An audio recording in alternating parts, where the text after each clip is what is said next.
Oh my, I'm feeling great. Give me the mic.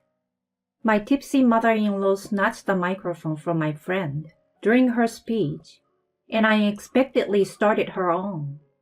My father-in-law Mark was drunkenly making a scene with relatives. And to top it off, Ingrid gave a speech that mockingly targeted me. What did I ever do to deserve this? Why do I have to endure all this? I almost burst into tears when my niece's comment dramatically changed the atmosphere of the room. My name is Naomi, a 48-year-old who's put on quite a bit of weight, tagging along with my food-loving husband Trevor.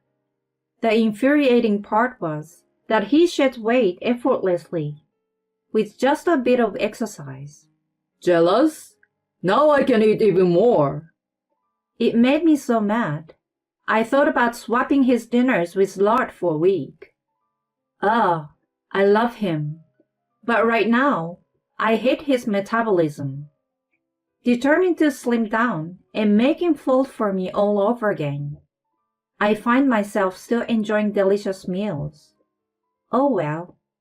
I married Trevor, a year younger than me, 5 years ago. We hit it off quickly, moving from dating to marriage in no time. But then, the real challenge began. When we went to announce our marriage, my mother-in-law complained, "Why marry someone older who can't even have kids?" And my father-in-law let out a disappointed sigh. Wished for a younger bride. They were rude from the get-go. Trevor warned me his home was like a den of evil. His mom was always harsh on his girlfriend, driving away a past partner he could have married.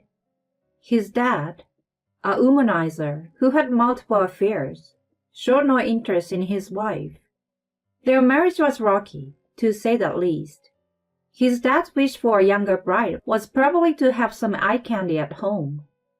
Despite their strong opposition, Trevor suggested we marry without their approval. But I couldn't just do that.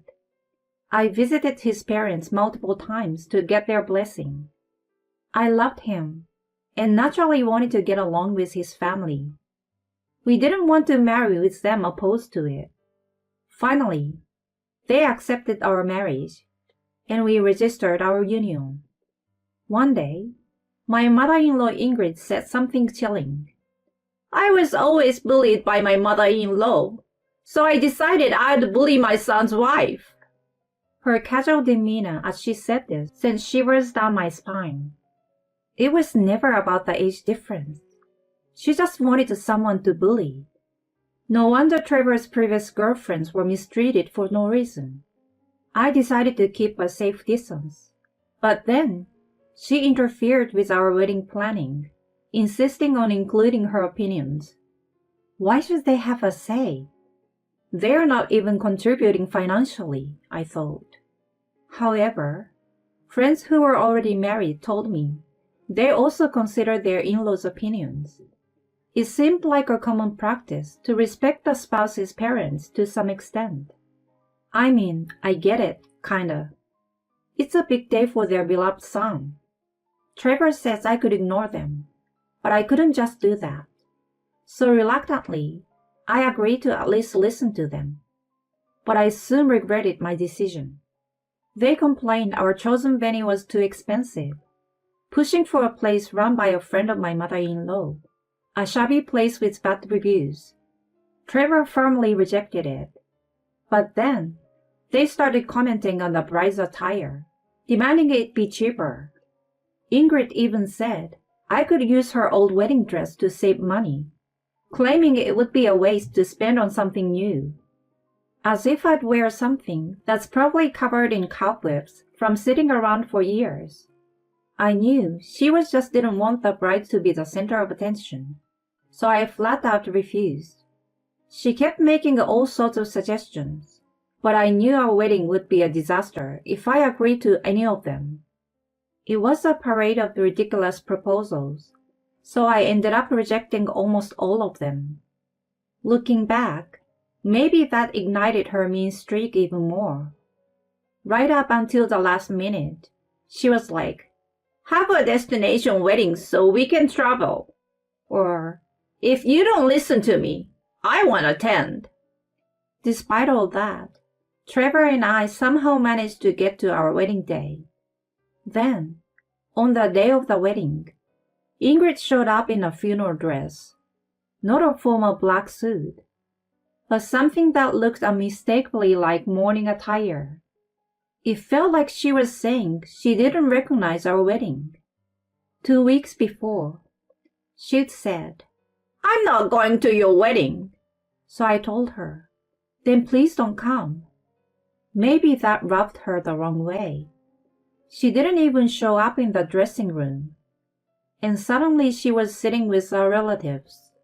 It was too late to ask her to leave without ruining the mood of the venue.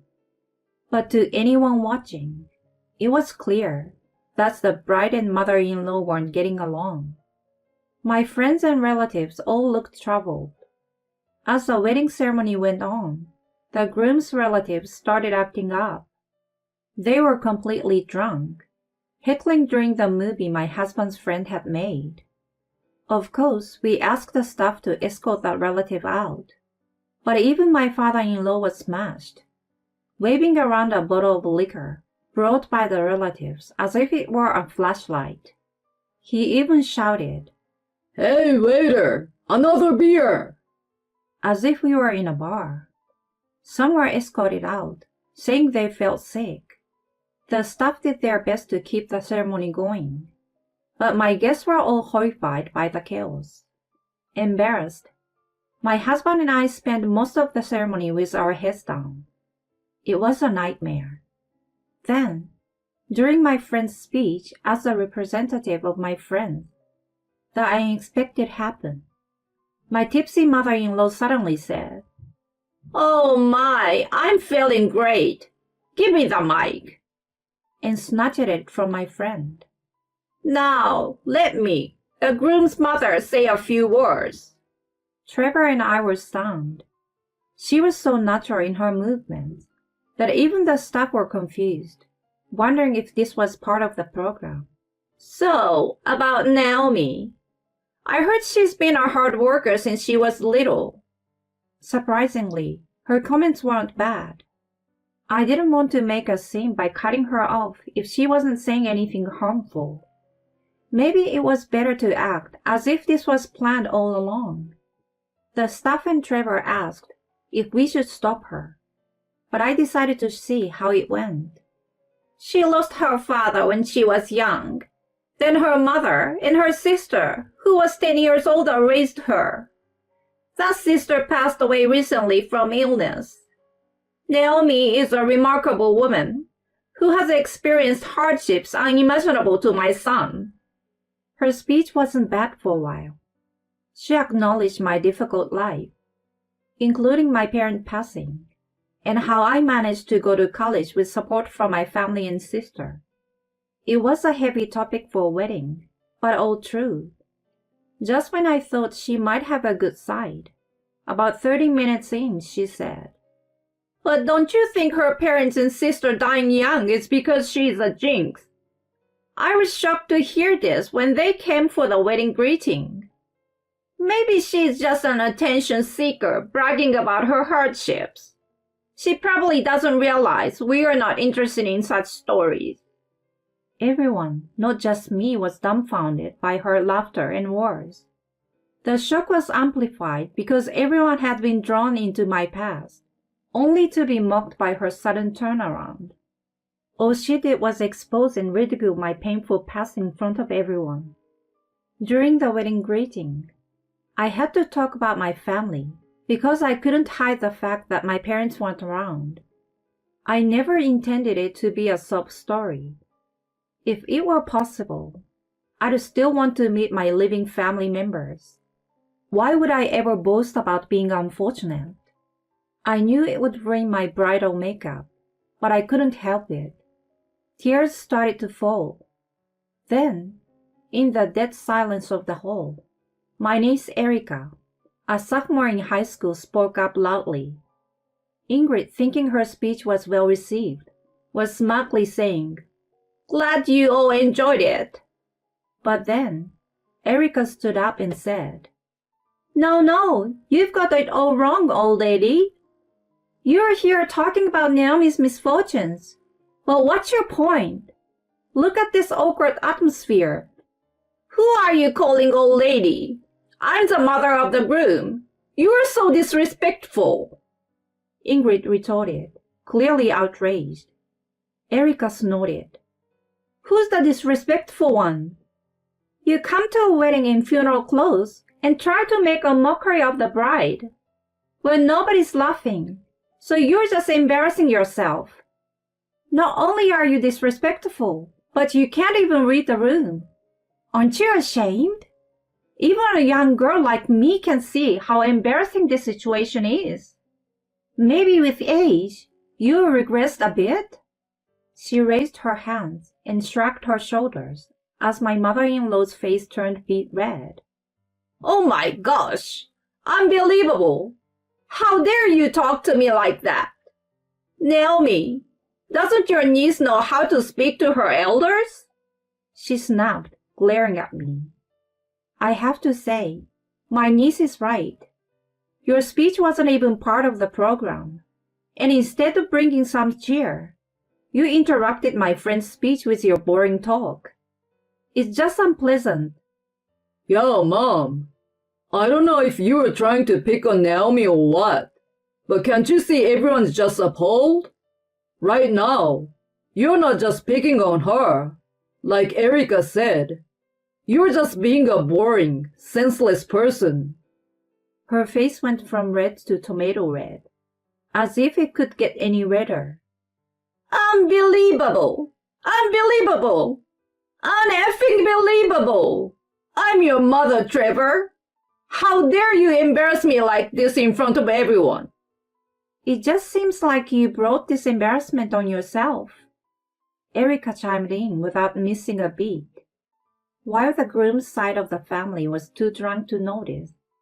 My guests began to chuckle. You know what? I thought I'd respect my elder and stay quiet. But since you asked, old lady, Erica said, suddenly smiling innocently. Ingrid looked puzzled. That dress you're wearing still has a price tag on it. What? My mother-in-law gasped as the whole erupted in laughter. It seemed everyone had noticed the tag. No one from her side pointed out, probably because they were mostly men, and not interested in her dress. No one had bothered to tell her. Wearing a funeral dress to a wedding with a tag still on? Are you getting ready for the next world? You are well prepared, as expected from an elder. But isn't that a bit premature? People like you tend to live long lives, Erica said, laughing gently. My mother-in-law finally seems to feel embarrassed and frantically tried to hide the tag. My father-in-law, seeing this, pointed at her and laughed. Oh, you're ready to kick the bucket already. Ha ha ha. My husband and I, and probably most of the guests, could see her anger. But he and everyone else on his side remained oblivious. Well, I guess I will find a new wife then, he joked, and a relative chimed in. What about Nancy, the hostess? That's right, he agreed. And then all got carried away, completely forgetting about Ingrid. You too? This is unbelievable. Having fun at my expense in a place like this? Just when I thought she was about to explode, she grabbed a beer bottle from a nearby table and marched towards her husband, bottle raised high, declaring, I won't forgive you. He turned pale at the sight. Everyone thought we were on the brink of a police-worthy disaster, when suddenly my niece Erica dashed over and drenched them both with the table's alcohol. Cool off with this. Are you still planning to cause a scene at people's wedding? Staff, please escort these people out. The crowd, initially stunned by the unfolding chaos, snapped back to reality at her command, and the staff quickly restrained them. When they asked if they should escort my in-laws out, both my husband and I smiled and said, "Please do." Our wedding ended amidst this commotion, but later, my brother-in-law, who's been like a father to me since my sister passed away, joined us to confront my in-laws. He was especially furious about the wedding fiasco and determined to make them pay for the expenses. Initially, they tried to shrug it off, saying they were drunk or it wasn't right to settle it with money. However, when my brother-in-law, a former boxer and still muscular, grabbed Mark by the collar, he quickly agreed to pay. He must have been really scared, as he paid the full wedding cost in cash that very day. At the same time, my husband declared we were cutting ties with them. He apologized, saying he should have done this sooner, but I couldn't blame him. I was wrong to even momentarily hope for a pleasant speech from her. I want us to become a stronger couple by overcoming these hardships, I thought. Later, we heard that my father-in-law became wheelchair-bound, and my mother-in-law suffering from rheumatoid arthritis reached out for help. But my husband ignored her plea, saying, "They're not my parents anymore." I recently passed by their old house, now demolished. Maybe they're in a facility, but I doubt they have the funds for both. Perhaps Ingrid is living somewhere like a park. I thought I saw someone like her there recently. But they are strangers to us now. Unlikely we'll ever meet again. As for us, we are living our lives peacefully. 2 years later, we used our refunded wedding money and our savings to have a wedding ceremony in an Italian chapel and a belated honeymoon. It was a redo of our wedding. We didn't invite anyone from my husband's side, but my friends and family came, making it a beautiful ceremony.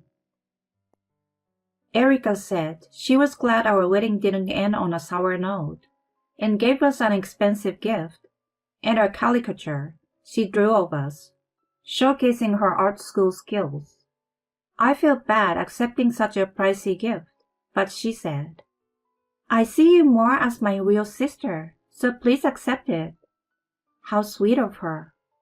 When she gets married, I will repay her kindness 3 or 4-fold, maybe with some furniture. Wearing a wedding dress again at my age was a little embarrassing, but my husband said I looked even more beautiful than before. I had a bridal spa treatment, but I'm sure I haven't changed that much. He's just being kind. However, after the ceremony, we loosened up and indulged in his love for buffets, and at 48, I've gained weight quickly. My husband joked, "You've changed. How about going back to the old you?" I snapped back, "Hush! You're thinning on top, you know." That's our way of teasing each other. We hope to be a couple that can always poke fun at each other, just like best friends. Since it was a late marriage, I want to lose weight to live long and healthy with my husband. Health is important after all. Now off for a walk with my husband today.